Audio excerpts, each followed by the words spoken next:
Alright, hello everyone and welcome back to another episode of Mechbay.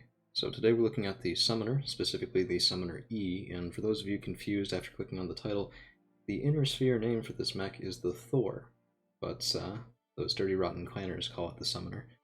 So this is a bit of a weird variant. It's one that uses tech that's very much not Inner Sphere tech in terms of the Advanced Tactical Missile, which is a very high damage but relatively heavy missile system available in clan space. Now, the particular benefit of this is that it has a wide variety of, well, ranged ammo. You can see that here in the right torso. So we have standard ATMs, we have extra range, we have high explosive, which deals even more damage, an additional 50% damage, bringing it from 8 to 12, but at the cost of range. So we have long range, low damage, standard range, standard damage, and short range, high damage.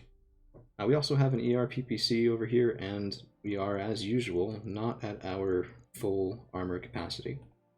And that is the first thing we're going to change. So I actually used a Summoner E, modified a little bit, and completely modified eventually in the last campaign with Bomb Squad for Hire. But what I found was that the extra range ammunition is really not that handy, and just to clear things up, this is with the BTA 3062 mod installed. Pretty much all of my content is, minus the stuff from 2 years ago, so just general assumption, BTA 3062.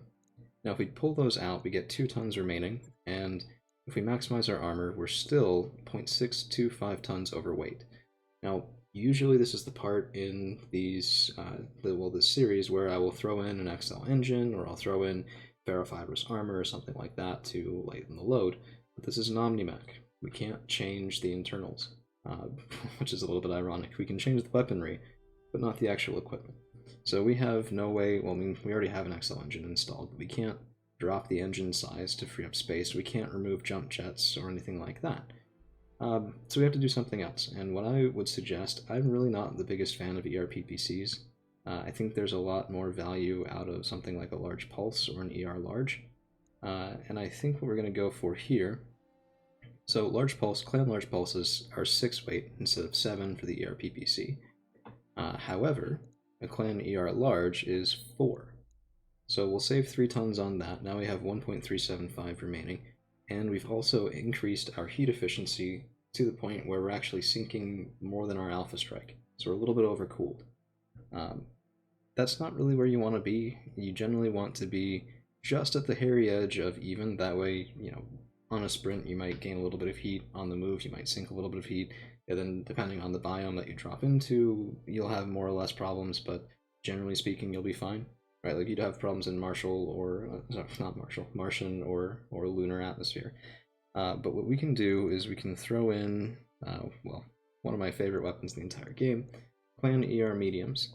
30 damage for 17 heat at 475 max range is pretty good. Now our heat efficiency is about on par, Alpha Strike's 92, heat sinking 84, but that's a really easy problem to fix because outside of the ER medium laser's range, you can still fire the ATMs in the large and you'll be overcooled. Or if you get inside that range, you can turn off the ER large, or still just turn off the ER medium and sink that heat back down. So we've fixed our armor problem, we've fixed our weight problem, we've switched out the PPC for large lasers and a medium laser, and reduced our ammunition load a little bit. And just as a last note on that, each one of these ammo bins carries 60 shots, so you have 240 missiles here, and you're only firing them in volleys of 18. So this gives you something around 15 volleys. Tends to be enough for most, well, standard drops anyway.